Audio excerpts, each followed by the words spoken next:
Welcome back to a one-story teller, where powerful stories speak louder than hate and injustice. Today's gripping tale will leave you speechless and inspired. It's a story of prejudice, power, and poetic justice. A young black girl is humiliated by those sworn to protect and serve, but they had no idea who she really was. When the truth comes out, the world watches justice unfold in the most unforgettable way. Buckle up, because you're about to witness a moment that changed everything. Saturday mornings were sacred for 16-year-old Amara Lewis. While most teens her age were catching up on sleep or endlessly scrolling through social media, Amara followed her quiet ritual, waking up early, brewing a cup of her favorite herbal tea, and heading out to volunteer at the local library in Crestwood. For her, the library wasn't just a place filled with books. It was a sanctuary where imagination met possibility. The scent of old pages, the sound of pages turning, and the gentle hush of readers always made her feel safe. Amara had grown up learning to love words. Her mother, Regina Lewis, had made sure of that. Long before becoming governor, Regina was a civil rights attorney who filled their home with stories of resilience, pride, and intellect. Amara learned to see the world through both hope and caution. Hope that it could get better, and caution because it hadn't yet. Wearing a gray hoodie with her school's emblem and a pair of navy jeans, Amara stepped out the front door of their suburban home. Though the governor's mansion was just 15 minutes away, Amara rarely used her privilege. She often asked her security to stay discreet. That morning was no different. She declined a ride and opted to walk alone, a way of staying grounded in a world that often put her on a pedestal. She carried her backpack, filled with highlighters, worksheets, her water bottle, and a copy of Toni Morrison's The Bluest Eye. She loved rereading the classics. She believed every time she read them, she discovered a new layer. As she walked down the familiar streets of Crestwood, her mind drifted to her upcoming session with a third grader named Jonah, who was struggling with reading comprehension. She had been working with him for 3 weeks now, and just yesterday he read a full paragraph without stumbling. That small victory had filled her with pride, and she planned to surprise him with a comic book he'd mentioned loving. The morning was crisp, with a slight breeze dancing through the trees. Golden leaves fell in slow spirals from above, carpeting the sidewalks with color. Amara had her earbuds in, listening to a podcast about youth activism, when she noticed a black and white patrol car parked across the street. She glanced at it briefly, then looked away, thinking nothing of it. In Crestwood, patrol cars were a regular fixture, though not always a reassuring one. The car began to move, slowly pulling out from the curb and trailing behind her. Amara felt it before she saw it. Her shoulders tensed. She lowered the volume in her earbuds and resisted the urge to turn around. Instead, she crossed the street toward the corner store, pretending to check her phone. The car followed. A knot formed in her stomach, but she kept walking. Her pace was steady, her breathing controlled. She reminded herself of what her mom had always said. You have the right to walk freely, no matter what they think of you. But her fingers clenched the strap of her backpack a little tighter. She reached the intersection of Magnolia and Fifth, just 2 blocks from the library, when the patrol car's lights suddenly flashed. A short, sharp blip of the siren followed. Amara froze mid-step and slowly turned around, pulling out one earbud. "Is something wrong, officers?" she asked calmly. She saw 2 men step out of the vehicle. One was older, with thinning hair and a hard jaw, Officer Derek Marsh. The other, younger and smirking, was Officer Tyler Greer. Neither smiled, neither offered an explanation. They walked toward her with the kind of entitled swagger that came from years of unchecked power. She could already feel their eyes dissecting her, not as a person, but as a threat. "Got a call about a suspicious person loitering around this area," Officer Marsh said, eyeing her up and down. His tone was aggressive, but rehearsed, like he said those words a dozen times a day. "I'm just walking to the library," Amara responded. She gestured to the backpack slung over her shoulder. "I tutor kids there on Saturdays." Officer Greer snorted. "Library, huh, with a bag like that? What are you tutoring them on? How to rob a store?" Amara's mouth fell slightly open. "Excuse me, we're gonna need to check that bag," Marsh interrupted. "Go ahead and hand it over." "Is there a reason for this search?" she asked, her voice still calm but tightening at the edges. Greer stepped forward, voice dripping with sarcasm. "Oh, what you one of those know? Your rights kids. I just want to know why I'm being searched when I've done nothing wrong," she said, clutching her bag. Marsh rolled his eyes. "You match the description." "Of what?" she asked. "Doesn't matter. Just give us the bag," he snapped. Before she could respond, Greer yanked the backpack from her shoulder. Amara stumbled slightly from the force. He unzipped it and dumped the contents onto the hood of the patrol car. Pens, notebooks, a pencil pouch, a water bottle, a banana, and her copy of The Bluest Eye. Greer picked up the book and flipped through it, then laughed. "Reading this won't change where you came from, sweetheart." Marsh started going through the papers, mumbling, tutoring probably scamming the place for free Wi-Fi. Amara's heart was racing now. People were watching. A couple across the street stopped pushing their stroller and stared. A man on his porch furrowed his brow but didn't intervene. Another woman had taken out her phone and was clearly recording. Amara blinked away the hot tears forming in her eyes. She felt like she had been shoved into a glass cage, on display, stripped of dignity, her humanity reduced to a false narrative. Greer pulled out her student ID, flipping it over. "Fancy school. Bet Mommy and Daddy pay a lot for you to pretend you're better than the rest of us." Amara shook her head. "I'm not pretending to be anything. I'm just going to the library." "Yeah," Marsh said, stepping closer. "Girls like you don't walk around here for fun. You're either casing the place or running from something." That sentence lingered in the air like poison. "Girls like me?" Amara asked softly, raising her eyes to meet his. He looked her dead in the face. "You know what I mean. It wasn't just an assumption. It was an accusation wrapped in centuries of racist ideology. It was a declaration that no matter how educated, composed, or innocent she was, her blackness alone was guilt enough." A small crowd was forming now. A couple more phones were raised. Someone whispered her name, and then from the back a voice pierced the tension in the air. "That's Amara Lewis. Isn't she the governor's daughter?" The moment her belongings were strewn across the hood of the patrol car, Amara felt something inside her break. It wasn't just the violation of her space, or the humiliation of being treated like a criminal. It was the way the officers seemed to enjoy it. Greer leaned casually against the vehicle, flipping through her notebook like it was a magazine, pretending to read it aloud in a mock voice. Jonah likes reading comics. How cute. What's next? Finger painting. Marsh had her water bottle in his hand, turning it upside down to inspect it. "Looks like a regular bottle," he mumbled, then gave her a smirk. "Or maybe it's laced with something special." Amara stood silent, jaw clenched, forcing herself not to react. She knew too well how quickly things could escalate.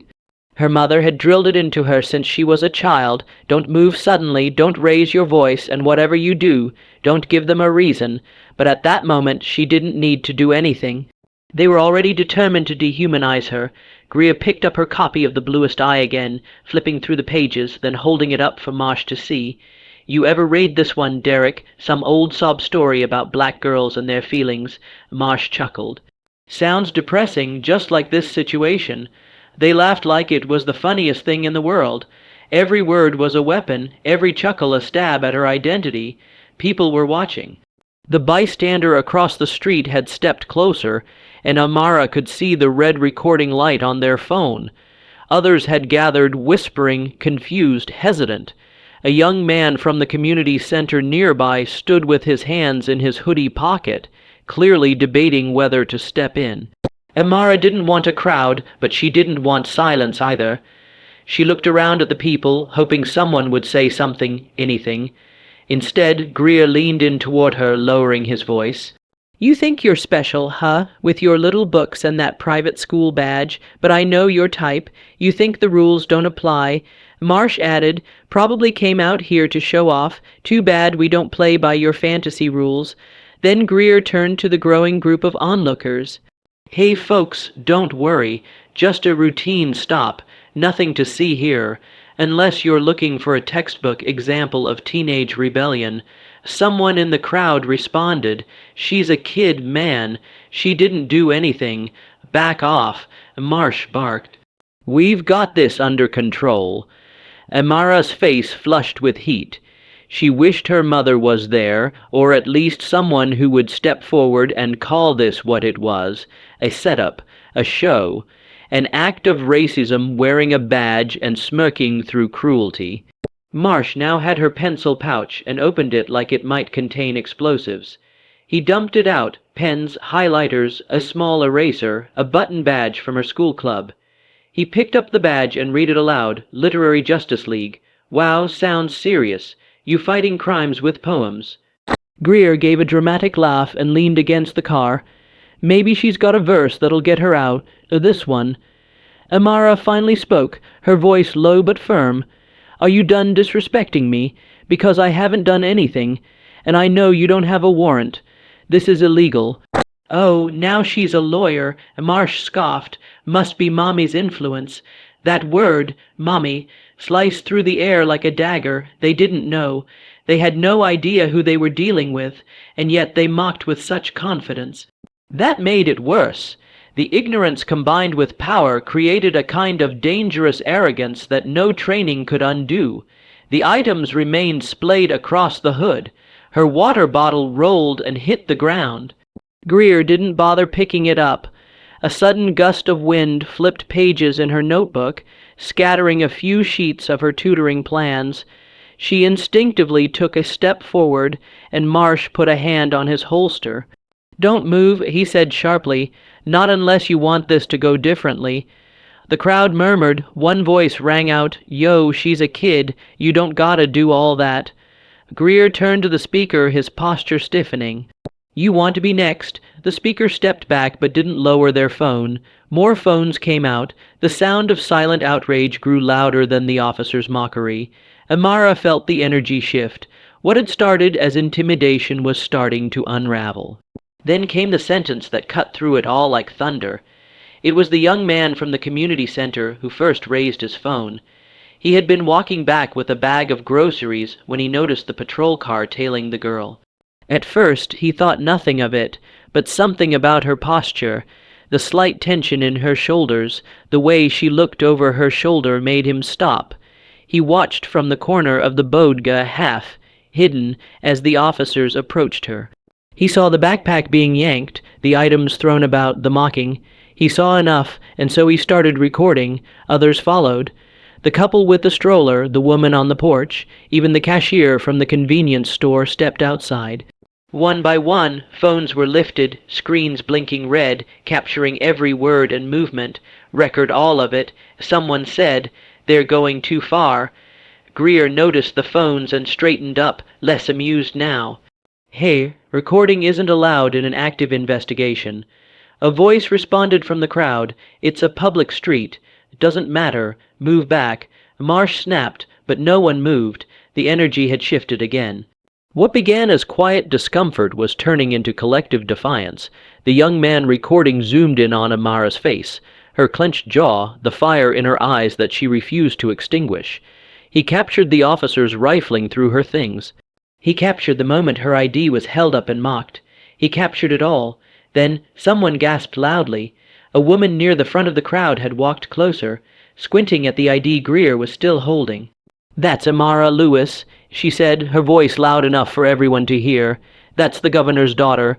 Everything froze. Greer looked at the ID again. So did Marsh. Their expressions changed. Confusion first, then realization, then something colder, fear. The badge in Greer's hand trembled slightly as he glanced at Marsh. The crowd began murmuring louder now, people repeating the words like wildfire. The governor's daughter, the governor's daughter, the governor's daughter. Someone in the back turned and whispered, "Oh, they messed up bad." The realization hung in the air like a thunderclap. The governor's daughter. The words rippled through the crowd, echoing from one mouth to another until everyone stood paralyzed by the weight of the truth. People who had been silently filming now stepped closer, their expressions shifting from concern to open outrage. The officers, who had been smug and cavalier just moments ago, were now visibly rattled. Greer stared at the ID again, holding it, as though it might burn his fingers. The badge read Amara Lewis. Her student ID bore her full name, and next to it was the unmistakable state emblem. There it was, in bold font underneath the school crest, daughter of Governor Elaine Lewis. Marsh squinted to read it himself, then immediately looked over his shoulder at the cluster of phones aimed their way like rifles. Amara didn't say a word. She didn't need to. One woman gasped, "She's really her daughter. I saw the governor talk about her on TV. She gave a speech about education." "I remember that," another added. "Said her daughter tutored underprivileged kids in the city." "That's this girl." A third voice chimed in more aggressively. "Y'all see this. They just profiled the governor's kid like she was trash." People were no longer just observing. They were speaking, shouting, pointing fingers. The quiet tension had combusted into outrage, an emotional domino effect triggered by the officers' gross miscalculation. Some yelled at the officers. Others turned their phones horizontally to get better video.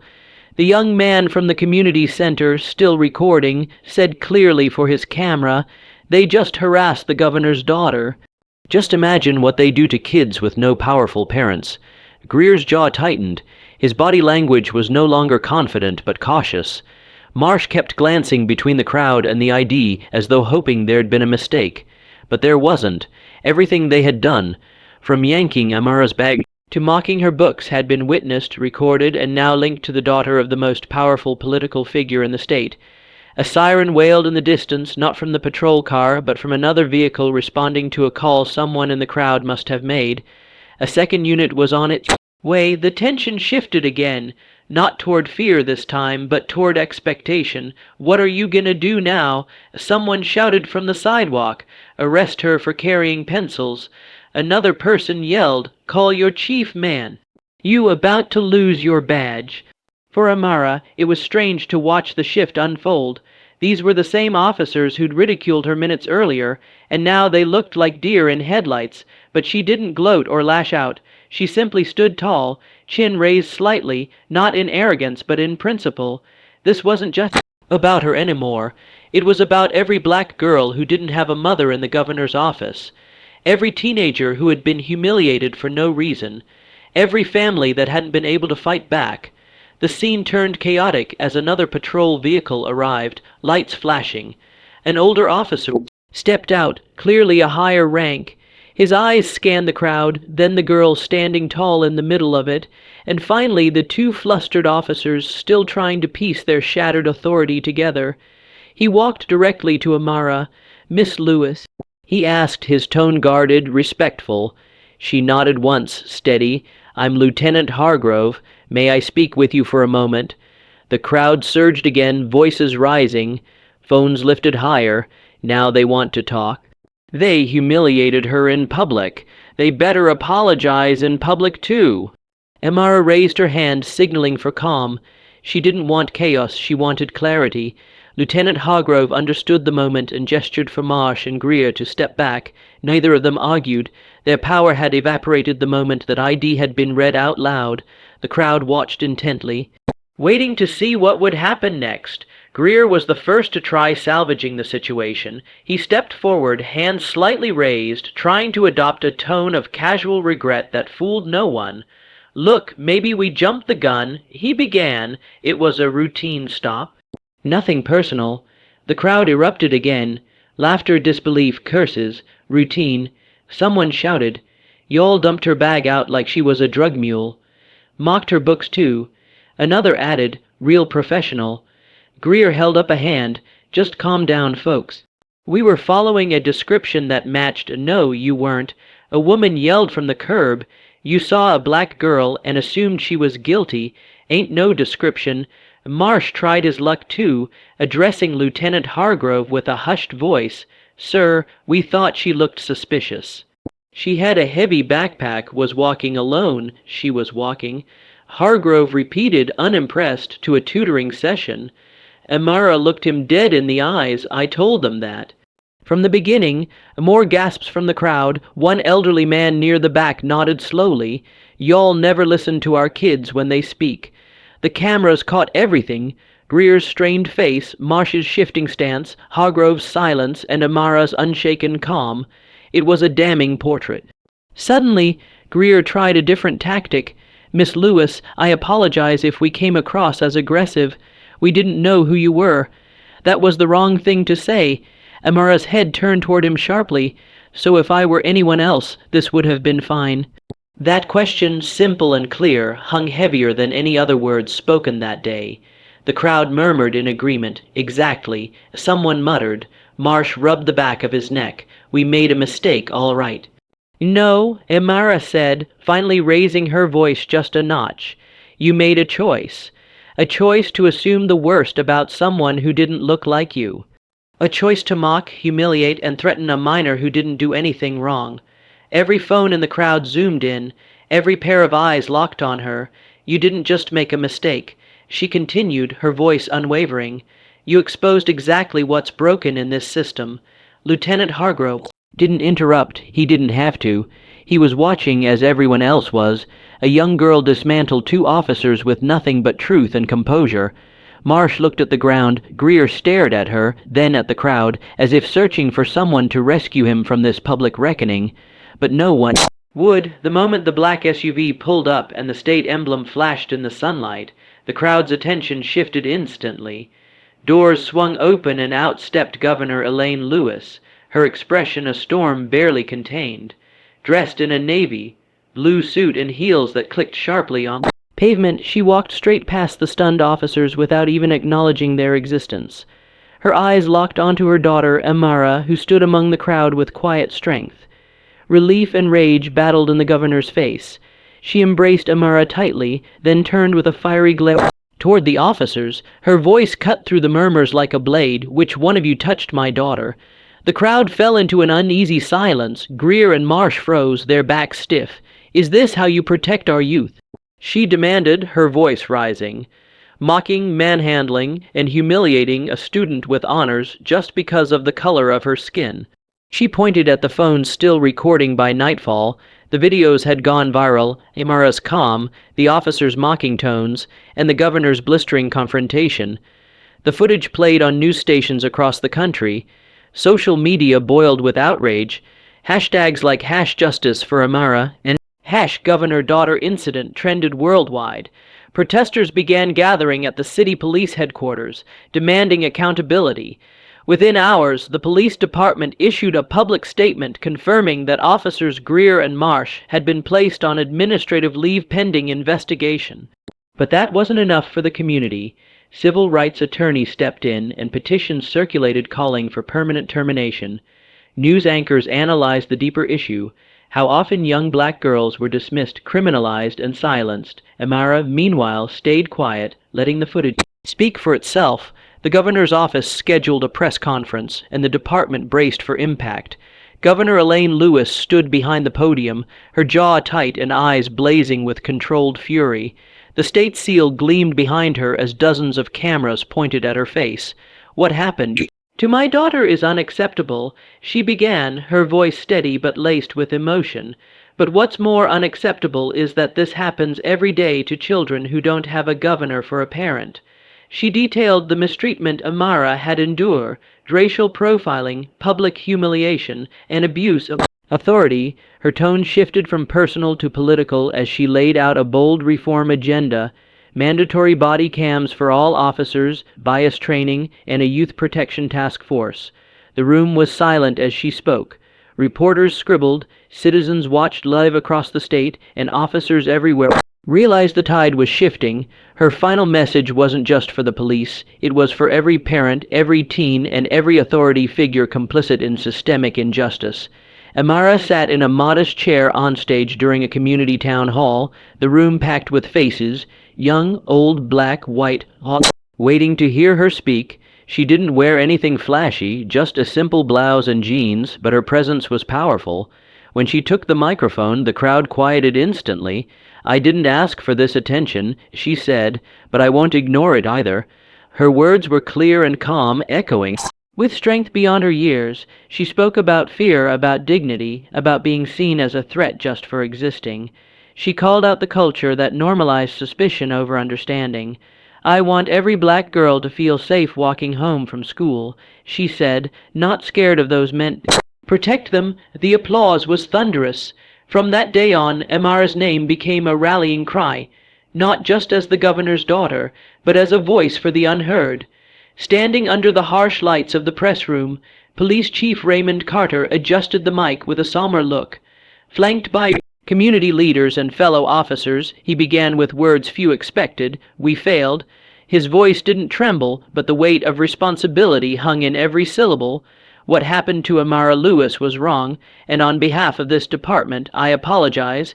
Cameras clicked, flashes fired, but he pressed on, announcing mandatory anti-bias training, youth engagement workshops, and a review of department-wide policies. "We must change how we serve and protect," he continued. There would be accountability, he promised, not just for Greer and Marsh, but for a culture that had looked away for too long. Community members nodded cautiously, some skeptically, but for the first time in a long while there was a public commitment to listen and evolve. The chief's apology didn't erase the harm, but it marked a step toward justice. The morning of the march, streets filled with voices, some chanting, some singing, all united. Young and old, families and students, activists and allies walked side by side holding signs that read "Protect Black Girls," "Justice for Amara," and "Reform Now." Amara walked in the center, her mother beside her, surrounded by classmates and mentors. Church groups provided water, local artists painted murals along the sidewalk, and even some officers off duty and dressed in plain clothes joined quietly at the back. It wasn't just a protest, it was a movement of healing and reckoning. Speeches echoed from the courthouse steps, filled with passion and clarity. Local leaders called for legislation, better education, and lasting oversight. The energy was unshakable. People didn't just want justice for Amara, they wanted transformation. What began as a viral video had grown into a groundswell of change, driven by unity, resilience, and unwavering strength of a girl who refused to stay silent. At a One Storyteller, we bring you stories that challenge injustice and celebrate courage. Amara's story is more than a viral moment. It's a wake-up call for every system built on prejudice. It's a reminder that the loudest power doesn't always come from a badge or a title, but from truth, love, and resilience. If this story moved you, share it with someone who needs to be reminded that they matter. And don't forget to like, subscribe, and join us again for more powerful, real-life stories that leave a lasting impact right here on A One Storyteller.